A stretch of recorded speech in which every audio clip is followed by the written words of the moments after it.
बात करेंगे। आज हम ये बात करेंगे कि किस तरह से इंडिया में एजुकेशन का ब्रिटिश के टाइम ओरिएंटेशन हुआ। ठीक है, कैसे उन्होंने क्या किया, क्या सपोर्ट किया उन्होंने।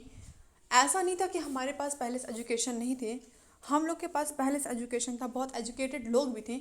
लेकिन उन्होंने क्या किया, उन्होंने एक नए तरीके की एजुकेशन लाने की कोशिश की और उसमें उन्होंने बताया कि इनके पास एजुकेशन नहीं है और हम एजुकेशन ला रहे हैं। ठीक है, तो आखिर ब्रिटिश ने कैसे ओरिएंटेशन किया और कैसे क्या किया, तो इसको आज हम लोग ब्रीफली पढ़ेंगे। तो अगर हम बात करें कि ओरिएंटेशनिस्ट, ठीक है, उसकी बात करें, at the beginning of their ruler in India, जब शुरुआती में जब इंडिया पे रूल कर रहे थे ब्रिटिश, तो वो क्या कहते हैं, अनफैमिलियर थे किससे, हिंदू और मुस्लिम लॉ से। ठीक है, उनके कस्टम से वो नहीं जानते थे कि हिंदू और मुस्लिम लॉ क्या है, उनके कस्टम्स क्या हैं और किस तरह से वो इंडिया में यूज़ होते हैं। उसमें से कुछ जो ब्रिटिश थे उन्होंने क्या किया, इनको जानने के लिए उन्होंने इंडिया को और उन्होंने क्या किया, इसके बारे में स्टडी की, उनके लॉ और कस्टम के बारे में, हिंदू और मुस्लिम के लॉ और कस्टम के बारे में। और उसके बारे में उन्होंने क्या किया, स्कॉलर्स उसकी पूरी जानकारी उठाई। उन्होंने क्या क्या पढ़ा, उन्होंने बहुत सारे इंडियन लॉ के टेस्ट पढ़े, फिलॉसफीज पढ़ी, लिटरेचर्स पढ़े। ठीक है, बहुत सारी चीज़ें पढ़ी जिसे वो जान सकें कि आखिर इन पे हम अपना वर्चस्व कैसे बना सकें। क्योंकि हमारे इंडिया में अपना वर्चस्व बनाना इतना आसान नहीं था, लेकिन उनको कुछ ना कुछ चाहिए था कि जिससे वो बना सकें। क्योंकि बहुत सारे लोग आए, चाहते थे वो बना सकते थे, लेकिन वो बना नहीं पाए। इसलिए क्या किए ब्रिटिश ने, इसको पकड़ने के लिए, उनके माइंड कॉन्सेप्ट को पकड़ने के लिए, उनकी भावनाओं को जानने के लिए उन्होंने क्या किया कि उनकी पूरे लॉज और कस्टम्स पढ़ें हिंदू और मुस्लिम्स के, कि कैसे हम इन पे अपना डोमिनेंट शो कर सकें। Got it. फिर उसके बाद क्या हुआ, जब उन्होंने पढ़ा तो उन्होंने पढ़ने के बाद क्या किया, उसको पढ़ने के बाद वो बेटर एक अच्छा एडमिनिस्ट्रेटर, क्यों वो पढ़ना चाहते हैं, जिससे वो अपना अच्छा एक एडमिनिस्ट्रेशन कर सकें और वो इंडियन के क्लोज जा सकें। ठीक है, क्योंकि जब हमारे पास कोई जब हमारे जैसे एग्जाम्पल एक इंसान के लेते हैं, अगर हम किसी से बात करते हैं, हमें उसके बारे में नहीं पता होता है तो हम उस पर डोमिनेट नहीं शो कर पाते। जब हम उसके मन की पूरी बात जान जाते हैं तो हम उसके फ्रेंड बन जाते हैं और वो हम जो कहते हैं वो करता भी है, क्योंकि उसके अंदर फीलिंग आ जाती है कि ये अच्छा है और ये हमारे बारे में जानता है, ये हमें समझता है। ठीक है, तो फिर क्या हुआ, European scholars who studies the knowledge and culture of the Orient of the east, European scholars जिन्होंने इसकी जानकारी ली, इनके कल्चर के बारे में पढ़ा और इनकी चीज़ें जानी, उसको हम क्या बोलने लगे, उसको हम ओरिएंटलिस्ट बोलने लगे। ठीक है, फिर उसके बाद Nathaniel Halhed, Warren Hasting, William Johnson, Henry Thomas, Colebrooke and Jonathan Duncan, ये सब कुछ थे जिन्होंने ओरिएंटलिस्ट इंडिया की चीज़ों के बारे में अध्ययन किया और उनको जाना। इनको हम क्या कहते हैं, ये कुछ ऐसे लोग हैं जो कि इंडिया के एजुकेशन की शुरुआत करने पे आते हैं और इंडिया में वो शुरुआत करते हैं एजुकेशन की। राइट है, इनको हम इंडियन का ओरिएंटलिस्ट कहते हैं कि शुरुआती तौर पे यही लोग थे जिन्होंने बहुत सपोर्ट किया और बहुत शुरुआत की। ओके, उसके बाद हम आगे चलते हैं तो हम देखते हैं कि जो नेथल हैडन है, इन्होंने क्या किया कि इन्होंने हिंदू लीगल कोड को इंग्लिश में ट्रांसलेट किया। ठीक, ये क्या हुआ कि उस कोड को ट्रांसलेट करने के बाद उसका क्या नाम रखा, a code of Gentoo Hindus law. और कब पब्लिश किया, तो उसको पब्लिश किया था 1776 में। ठीक है, उसके बाद क्या हुआ, 1781 में क्या हुआ कि जो वॉरेन हेस्टिंग थे, first governor general of India, ठीक है, इन्होंने क्या किया, कलकत्ता के कलकत्ता में एक मद्रासा इस्लामिक लॉ को उन्होंने इस्टेब्लिश किया। और कौन सी लैंग्वेज थी, अरेबिक और पर्शियन लैंग्वेज में उन्होंने इस्टेब्लिश किया। इससे क्या हुआ कि इससे मुसलमान भाइयों को लगा कि ये हमारी हेल्प करना चाहते हैं और ये हमारे बारे में ज़्यादा सोचते हैं। उनको ऐसी फीलिंग आई कि ये हमारे फील्ड को बढ़ाना चाहते हैं, क्योंकि हिंदू की जो रेशियो थी वो ज़्यादा थी एज़ कम्पेयर टू मुस्लिम्स।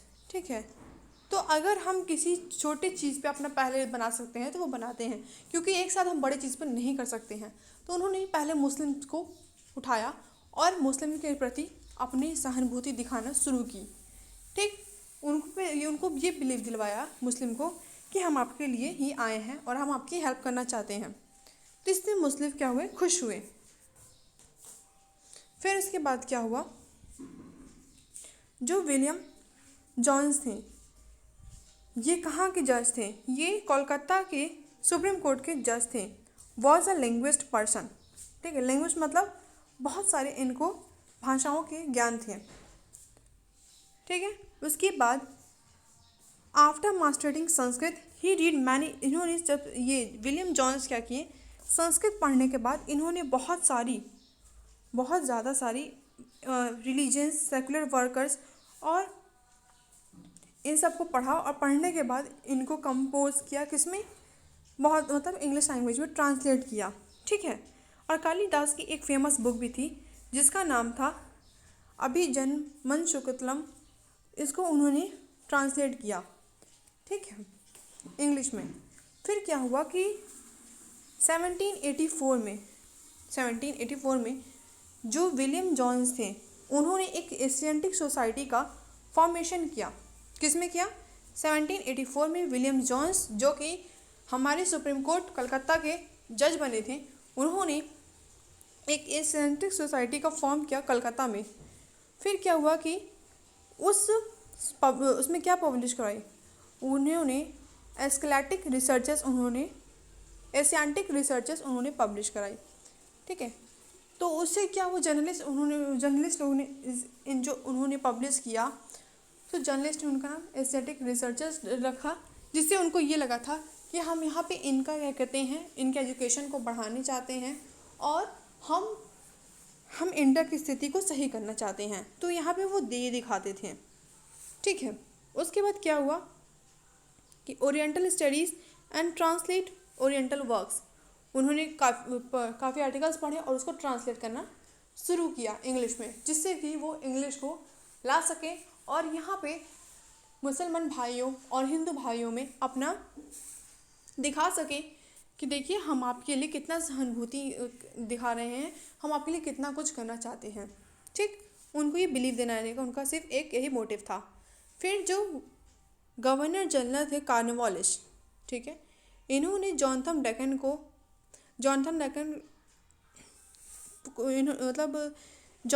को इन्होंने परमिशन दिया और क्या किया कि एक संस्कृत कॉलेज इस्टेब्लिश करवाया बनारस में। कब, 1972 में। ठीक, संस्कृत कॉलेज बनारस करवाने का उनका क्या मोटिव था, संस्कृत कॉलेज डेवलप करवाने का उनका ये मोटिव था कि इससे हिंदुओं को भी लगे कि वो देखें कि उनके लिए वो कितना ज़्यादा सीरियस है। ठीक है, उसके बाद फिर क्या हुआ, उन्होंने हिंदू लॉज और लिटरेचर को भी अप्रिशिएट दिखाया कि हाँ ये बहुत अच्छा है और बहुत अच्छी चीज़ें हैं। इससे हिंदुओं को भी वो अपनी तरफ लेना चाहते थे। फिर जो गवर्नर जनरल वेस्ले थे, इन्होंने क्या इंट्रोड्यूस करवाया, इन्होंने ओरिएंट करा एक फोर्ट विलियम कॉलेज। ठीक, फोर्ट विलियम कॉलेज इन्होंने इस्टेब्लिश करवाया कोलकाता में 1800 के लगभग, और इन्होंने यंग सिविल सर्वेंट्स को ट्रेन करना शुरू किया, क्योंकि ये चाहते थे कि इनका एक नीति था ना कि चेहरे से तो भले भारतीय हों लेकिन दिमाग से अंग्रेज हों। ठीक, इनका ये मेन मोटिव था। इन्होंने फिर क्या कहते हैं 1800 के करीब विलियम फोर्ट कॉलेज इस्टेब्लिश करा कलकत्ता में। ओके, फिर क्या हुआ, beginning of English education in India में इन्होंने इंग्लिश एजुकेशन कैसे लाना शुरू किया, करीबन 19वीं सेंचुरी के लगभग काफ़ी सारे लोग एक साथ आके मिलके वेस्टर्न एजुकेशन को इंडिया में लाने की कोशिश करते हैं। ठीक है, लाने के बाद क्या होता है कि क्रिश्चियन मिशनरी कॉलेज वो कॉलेज थे, जो मिशनरी कॉलेज हैं वो आपके क्रिश्चियन कॉलेज थे। ठीक है, क्योंकि वो चाहते थे कि किसी तरह वो क्रिश्चियनिटी को यहाँ पे इंडिया में लाएं और ला के यहाँ पे रखें। ठीक है, फिर क्या हुआ कि वो यहाँ पे लाते हैं, उनको बुलाते हैं और वहाँ पे उनको शरणार्थी, मतलब यहाँ पे वो कहते हैं कि अब आप यहाँ पे आके अपना प्रचार कर सकते हैं। तो वो जो मिशनरीज थे, क्रिश्चियन थे, वो इंडिया में आते हैं और वेस्टर्न एजुकेशन को बताते हैं और उनको बढ़ावा करने का काम करते हैं। ठीक है। मिशनरी एक्टिविटी उनका एक्टिविटीज था इंडिया में टेररिस करना, फिर hostile Indian reaction against the British. आने के बाद क्या हुआ कि यहाँ पे इंडियन का जो रिएक्शन था ब्रिटिश के अगेंस्ट आने लगा। जब उनको लगा कि ऐसा होगा, अगर क्या कहते हैं वो आएंगे और डायरेक्ट ऐसे करेंगे तो गलत हो जाएगा, तो उन्होंने इंग्लिश और हिंदी एक डिक्शनरी फॉर्म किया।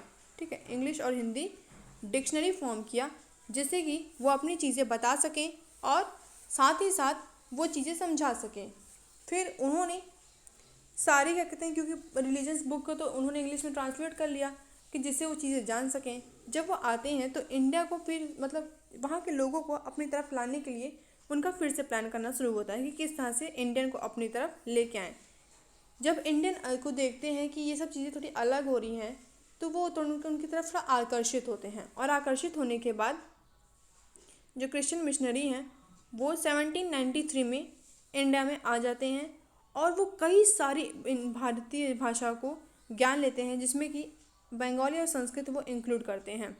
ठीक, उसके बाद वो क्या करते हैं, न्यू टेस्टमेंट इनटू बंगाली क्या करते हैं, वो उसको ट्रांसलेट करते हैं। ओके, लैंग्वेज को ट्रांसलेट करते हैं इंग्लिश में, इंग्लिश को हिंदी में और हिंदी को इंग्लिश में करते हैं ट्रांसलेट। फिर 1800 में क्या होता है कि वो एक डैशन कॉलोनी जो होती है, एक कॉलोनी जो होती है डैशन कॉलोनी, डैनिश कॉलोनी, वो क्या करते हैं कि वो सिंपोर में, जिसको हम सिया रामपुर, ठीक है, ये डिस्टेंस है, मतलब कि ये कोलकाता में वहाँ पे ये उसको बनवाते हैं डैनिश कॉलोनी। और वहाँ पे बनवाने के बाद एक साथ आके और जो मिशनरीज थे वो भी आके वो एक शिया राम मिशन बनवाते हैं। और फिर उसमें क्या करते हैं, उस मिशन में वो प्रिंटिंग प्रेस की स्टार्टिंग करते हैं। तो इससे हमें ये पता चलता है कि जो पहला प्रेस पब्लिकेशन है, फर्स्ट प्रिंटर, ठीक है, वो यहीं से शुरू हुआ था शिया राम कॉलेज में। तो ये आप देखिए शिया रामपुर कॉलेज की फ़ोटो है। ठीक है, फिर क्या हुआ, वो एक बंगाली बुक को बनवाते हैं और उसको ट्रांसलेट कराते हैं। फिर 1818 में क्या हुआ कि जो सिया रामपुर मिशन था वो पूरी तरह से बन जाता है।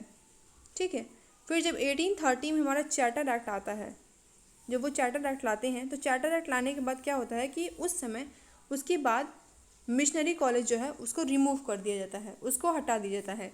फिर जो मिशनरी कॉलेज है वो अलाउ करता है ब्रिटिश टेरिटरी को इंडिया में लाने के लिए। ठीक, फिर उसके बाद क्या किया जाता है, जब ब्रिटिश टेरिटरी जब इंडिया में आ जाती है अच्छे से, वो अपना कि हाँ अब उनको लग जाता है कि हाँ ठीक है अब हम इंडियन पे और अच्छे से केस करें, तो उनको आइडिया में लगता है कि अब हमको इंग्लिश ज़्यादा मैंडेटरी, मतलब इंग्लिश ज़्यादा ज़रूरी करनी होगी और इंडियंस को अपनी तरफ लाने का और भी कुछ हमको रास्ता देखना होगा, क्योंकि वो आधी से ज़्यादा जानकारी तो ले ही चुके हैं। फिर वो क्या कहते हैं, कुछ एजुकेशन इंस्टीट्यूट इस्टेब्लिश कराते हैं जो कि किसी चर्चेस से मद्रास बॉम्बे और कलकत्ता, इन सब से वो क्या होती हैं, जुड़ी हुई होती हैं। जैसे कि ये था हिंदू कॉलेज कलकत्ता में उन्होंने करवाया, प्रेसिडेंसी कॉलेज इसको हम बोलते थे, ये हिंदू कॉलेज को उन्होंने करवाया था कलकत्ता में इस्टेब्लिश। तो आप इनको देखो इनका स्ट्रक्चर किस तरह से बनाते थे, तो इनका स्ट्रक्चर ये पूरी तरह से वो चर्च एंड लाइक बनाते थे। ठीक है, फिर role in Indian reform, Indian को फिर से मतलब इंडियन को बदलने में, उनको बदलने में किस तरह से उनका क्या रोल रहा, तो बहुत सारे इंडियन जैसे कि राजा राम मोहन रॉय, ईश्वर चंद्र वैगासर, ये बिलीव करते थे, क्योंकि वो चाहते थे, वो उन्होंने इन सब ने क्या किया, इन्होंने वेस्टर्न एजुकेशन को लाने में हेल्प की, क्योंकि ये ऑलरेडी चाहते थे कि जिस तरह से कुरीतियाँ चलती थी, सती प्रथा चलता था और फिर बाल विवाह चलता था, ये इनकी कोई गलती नहीं थी, क्योंकि वो इस सब को दूर करना चाहते थे। तो उनको लगा हाँ ठीक है, अगर सिस्टम आ जाएगा इस तरह का तो फिर क्या कहते हैं शायद ये सब कुछ बंद हो जाए, इसलिए ये दोनों लोग इनकी हेल्प करते हैं। ठीक है, क्योंकि वो चाहते थे कि किसी तरह जो सोशल इवेल है, जितनी भी सब चीज़ें चल रही थी कुरीतियाँ, वो दूर हों, तो उनको लगा ये चीज़ सही होगा, इसलिए उन्होंने हेल्प की। उसके बाद क्या हुआ, जो उन्होंने क्या किया कि इन्होंने इनकी हेल्प की, फिर जो स्कूल्स, कॉलेज ये सब बनना शुरू हुए। ठीक है, इसमें क्या हुआ कि इसमें वेस्टर्न प्लस इंडियन एजुकेशन दोनों इन्वॉल्व हुए। ठीक है, जो स्कूल कॉलेज बनने लगे इसमें दोनों इन्वॉल्व हुए। राजा राम मोहन रॉय जो थे, इन्होंने एक हिंदू कॉलेज को इस्टेब्लिश किया था कलकत्ता में 1817 में, और वो हिंदू कॉलेज ये है। ठीक, और इसमें हेल्प किसने की थी? स्कॉटिश स्कॉलर डार्विन ने की थी। ठीक, फिर इसके बाद क्या हुआ? इसके बाद आप देखोगे तो क्या दिखा था कि ये आया हमारा, ये आप देख रहे हैं, ये थॉमस बिंगोन है, मैकलेड। इनका बहुत ज़्यादा इंग्लिश एजुकेशन में रोल था, क्योंकि ये पूरी तरह से चाहते थे किसी भी तरह इंग्लिश इंडिया में आए। और आज के टाइम क्या है, इंग्लिश इंडिया में आ चुकी है और हर कोई लोग, चाहे वो जो भी हो, वो शुद्ध हिंदी नहीं बोल पाते हैं, कोई ना कोई इंग्लिश का वर्ड इंक्लूड हो ही जाता है। Got it? तो जैसे कि अगर हमें बोलते हैं तो कहते हैं ना कि यार प्लीज़ लिसन, यार प्लीज़ लिसन, क्या ये आगे वर्ड्स, तो कोई भी प्योर इंग्लिश या फिर प्योर हिंदी नहीं बोल पाता है। ठीक है, कोई ना कोई इंग्लिश का वर्ड एडिशन हो जाता है। तो ये जो थे मैकले का बहुत बड़ा रोल था, क्योंकि वो पूरी तरह से चाहते थे, क्योंकि वो चाहते ही थे कि इंडिया में इंग्लिश आए और वो शासन अच्छे से सब कर सकें। ठीक है, तो इनका इंग्लिश एजुकेशन में बहुत ज़्यादा ही रोल है। हुआ क्या पूरी बात जानने के लिए, तो ये देखिए पूरी बात हुई क्या यहाँ पे, कि पूरी बात इस तरह से चली कि here the Scottish missionary Alexander Duff in 1925 में क्या हुआ कि एक वेदांता कॉलेज आया। ठीक है, वेदांता कॉलेज जो आया, जो कि दोनों, वेदांता कॉलेज में क्या रखा गया, इंडियन और वेस्टर्न साइंस को दोनों के दोनों को रखा गया। ठीक है, रोल ऑफ गवर्नमेंट का रोल क्या रहा कि 19th सेंचुरी में बहुत सारे इंग्लैंड के जो थे लोग, ठीक है, वो क्या किए, वो इस पर रिस्पॉन्सिबल हो गए। वो क्या चाहते थे कि काफ़ी लोग आएँ और कई सारे नंबर्स में, मतलब बहुत सारे सब्जेक्ट्स हों और ये पॉसिबल हो सके। तो वो ऐसा तो नहीं था कि लोग अगर यहाँ हैं तो उनके बच्चे कहीं और, तो वो यहाँ भी बनाना शुरू कर दिए। ठीक है, यहाँ पे स्कूल उसको बनाने लगे जिससे उनके बच्चे भी यहाँ आके पढ़ने उड़ने लगे, उनके साथ रहें। ठीक है, तो ये पॉसिबल हो पाया। फिर जेम्स जो मिल थे, ये एक सीनियर सिविल सर्वेंट थे इंडिया में। ठीक है, इन्होंने क्या किया, इन्होंने इन सब चीज़ों को देखा कि ये लर्निंग, ये सब जो चीज़ें हो रही हैं, ओरिएंटल हो रहा है, मतलब ये सब शुरुआत हो रही है लर्निंग चीज़ों की, अनसाइंटिफिक चीज़ों की, अनप्रैक्टिकल चीज़ों की।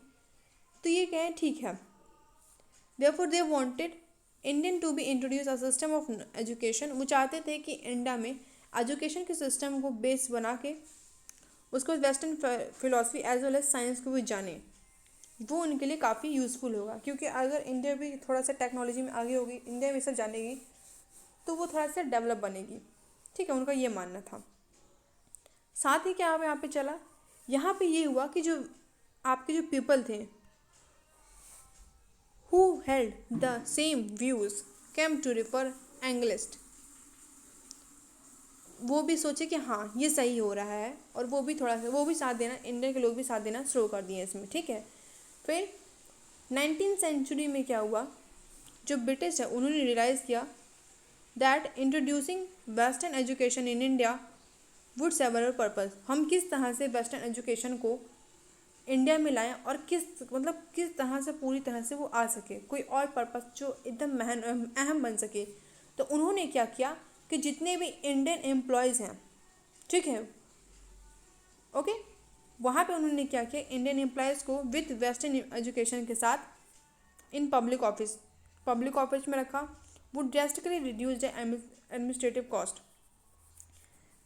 कॉस्ट उन्होंने क्या किया, कम करने लगे। फिर उन्होंने क्या किया कि India thus educated and employees would develop western moral values and sense of royalty of the British. वो चाहते हैं कि इंडिया का जो एजुकेशन है वो डेवलप हो, उनके एम्प्लॉयज़ डेवलप हो, और साथ ही साथ जितने भी वेस्टर्न मोरल वैल्यूज़ हैं, जितनी भी वेस्टर्न की नैतिक चीज़ें हैं, वो उनके दिमाग में आए, इंडियन के, ओके, वो इस तरह से बन सकें। साथ ही उनकी लाइफ स्टाइल जो है वो भी थोड़ा सा अलग हो, वो वेस्टर्न लाइफ स्टाइल को स्टार्ट करें। जैसे आज के टाइम में वेस्टर्न लाइफ स्टाइल देखिए ना, हर कोई क्या कहते हैं वेस्टर्न चीज़ें नहीं कर रहा है, अडॉप्ट नहीं कर रहा है। लाइक वेस्टर्न ड्रेसेस, फिर आपके पहले नॉर्मल चीज़ें चलती थी, अब हर कोई क्या करता है, कोल्ड कॉफ़ी पी रहे हैं, कोल्ड ड्रिंक पी रहे हैं, सब क्या है वेस्टर्न चीज़ें हैं, तो इनका अडॉप्ट करें। तो उनका यही मेन मोटिव था और वो हुआ भी, होने भी लगा है। इंग्लिश वर्सेस ऑनलिस्ट, इसमें क्या हुआ, जब चार्टर एक्ट 1813 था, ठीक है, इसमें एनुअल कम से कम 1 लाख रुपए सालाना एजुकेशन के पर्पज से इंडिया में देना शुरू हुआ। फिर यहाँ पे क्या हुआ कि यहाँ पे कोई क्लियर गाइडलाइन नहीं थी कि किस तरह से इसको यूटिलाइज किया जाए, किस तरह से इसको लगाया जाए। फिर उसके बाद क्या हुआ कि 1823 में ये लॉर्ड हार्डिंग का टाइम है, ठीक है। फिर 1823 में क्या हुआ कि यहाँ पे इस पे एक बहुत बहस हुई और डिबेट हुआ किस तरह से इसको यूटिलाइज़ किया जाए, जो पैसे हैं इनको कैसे यूज़ किया जाए।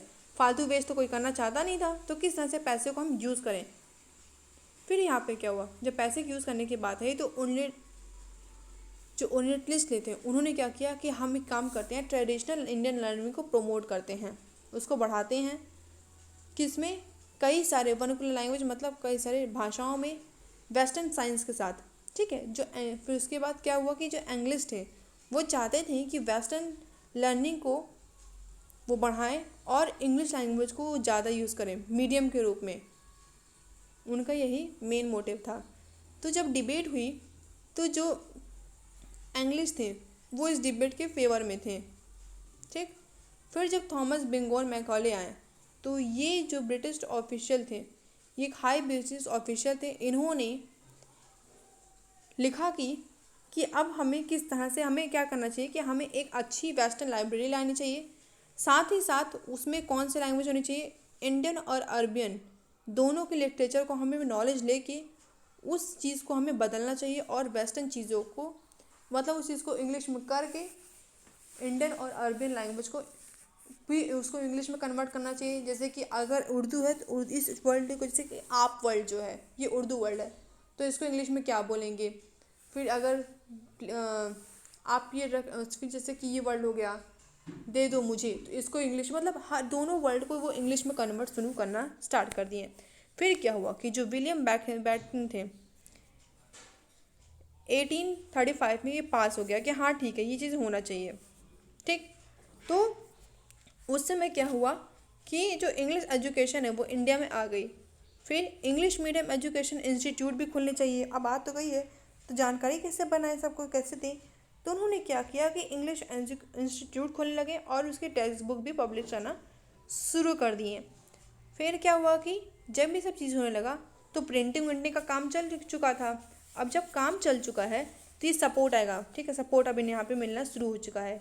1844 में क्या हुआ कि जो इंग्लिश थी वो पूरी तरह से ऑफिशियल लैंग्वेज बनना शुरू हो गई। ये ऑफिशियल लैंग्वेज कैसे बनी, क्योंकि कह दिया गया कि हर जगह ऑफिस में इसको यूज़ किया जाए और ये इसको मैंडेटरी कर दिया गया, ठीक। फिर आपका 1854 में वुड डिस्पैच हुआ। वुड डिस्पैच में वुड ने क्या कहते हैं, वुड्स ने बताया कि इंग्लिश मीडियम के स्कूल खुलने चाहिए, कॉलेज खुलने चाहिए, यूनिवर्सिटीज़ खुलने चाहिए इंडिया में। फिर उन्होंने एजुकेशन पे भी बहुत सारी चीज़ें बताई कि किस तरह से एजुकेशन करनी चाहिए और किस तरह से हमें ट्रेनिंग टीचर करने चाहिए, इंस्टीट्यूशन में रखने चाहिए। इस पर हम वीडियो बना चुके हैं आपके लिए, ठीक।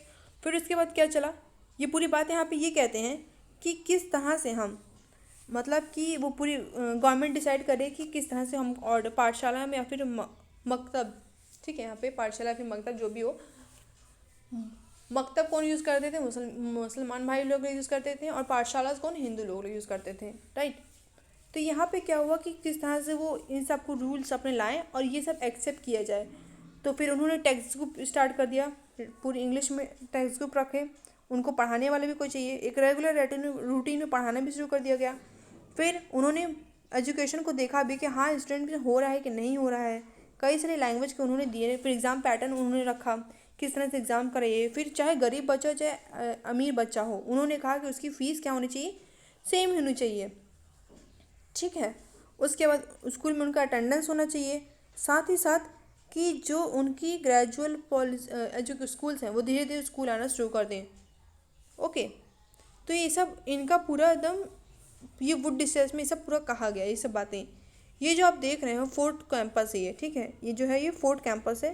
ये पहला कैंपस है जो यूनिवर्सिटी है जो कि बॉम्बे में ओपन हुआ था, ठीक है, राजा बाई क्लॉक टॉवेल में। Now effect of western education, western education का प्रभाव क्या पड़ा।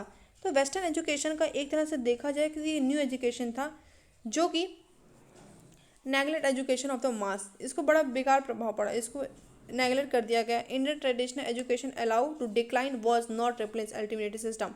कहा गया कि जो मतलब इंडियन की ट्रेडिशन है इसको अलाउ कर दिया कि इसको हटाओ, कोई मतलब नहीं है इसका, ठीक है। उसके बाद educational centre were located mainly in the urban areas, इसको अर्बन एरियाज में रखा गया।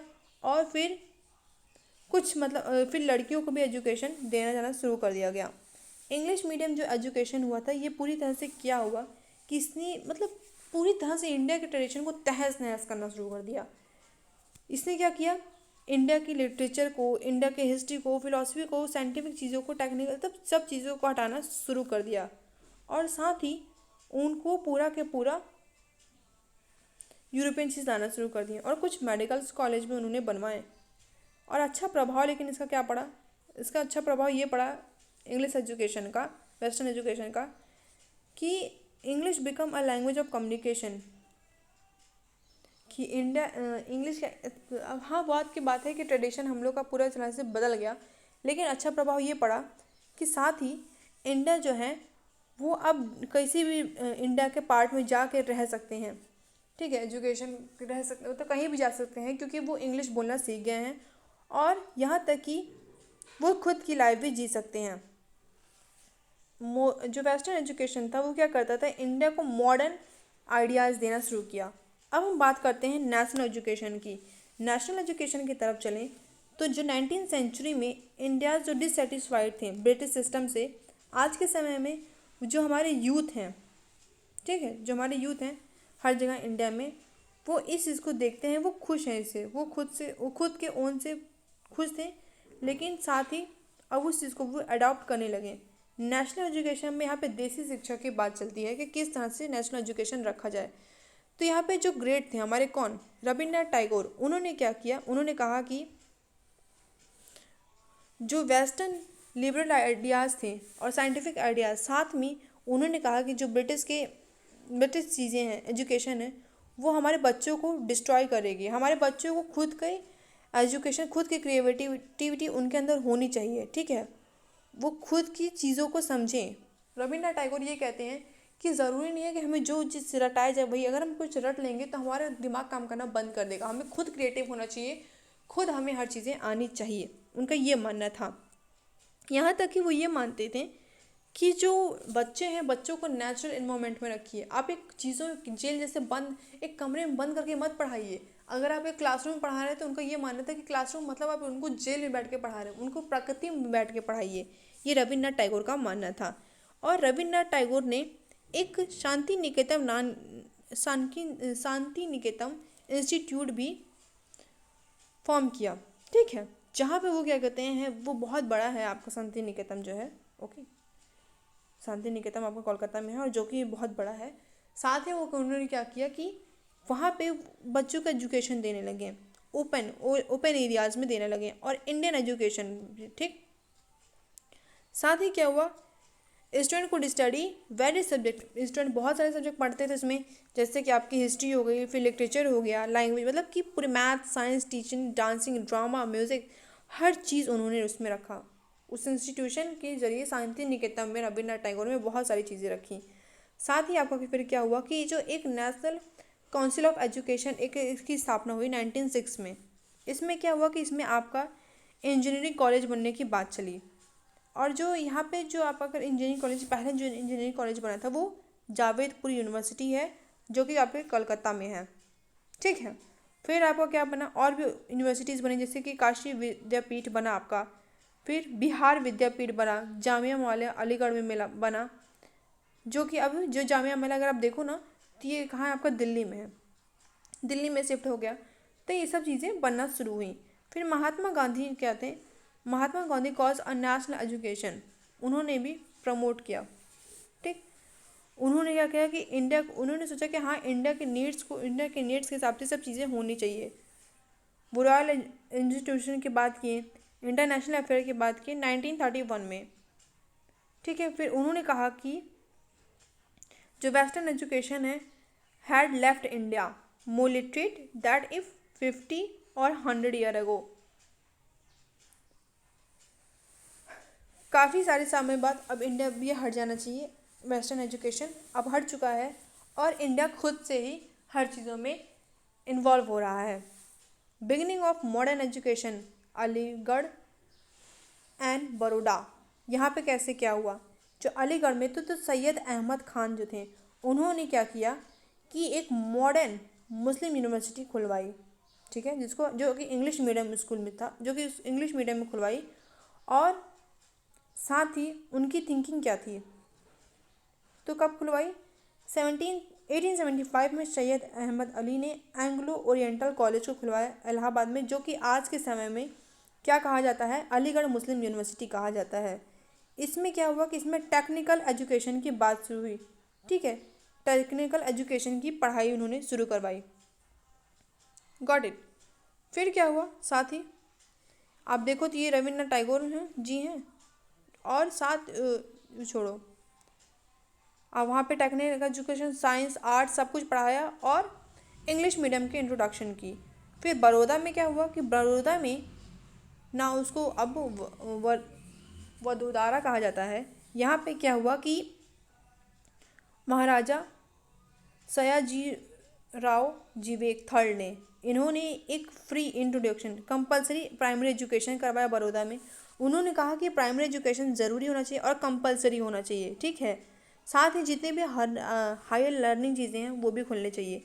तो इन्होंने बड़ौदा कॉलेज और काला भवन टेक्निकल इंस्टीट्यूट 1880s में खुलवाया। ठीक है, फिर इन्होंने क्या किया, खुलवाने के बाद क्या किया कि जितने भी लोगों थे उनको इंकरेज किया, मतलब उनको प्रोत्साहन किया यहाँ पे पीपल को पढ़ने के लिए। फिर सयाजी राव जो थे उन्होंने अमेरिकन लाइब्रेरीज को, जैसे कि M.A. बॉर्डन, इस सब को क्या किया, लाया और लाइब्रेरियन सिस्टम उनको देख के आए और उसी तरह से अमेरिकन लाइब्रेरियन के नाम पे M.A. बरोडन कॉलेज और मतलब पब्लिक लाइब्रेरी को बनवाया बड़ौदा में।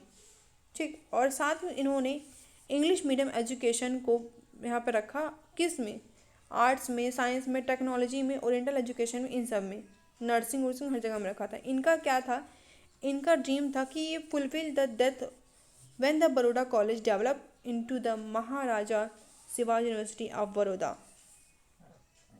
ये पूरी तरह से बने और ये डेवलप हो, यहाँ पे आके लोग पढ़ें, और ये हुआ भी, बट इनके डेथ के बाद। ठीक है, अगर आप देखो तो ये जो आप देख रहे हो फिगर 8.11, ये हैं आपके महाराज शिवाजीराव और सैयद अहमद खान, ये हैं रविन्द्रनाथ टैगोर जी किसके साथ, महात्मा गांधी जी के साथ शांति निकेतन में, फिगर 8.9। आई होप आपको इससे समझ में आ गया होगा कि किस तरह से हमारे एजुकेशन आया और क्या क्या इफेक्ट था और किस तरह से एजुकेशन की शुरुआत हुई। So thank you everyone.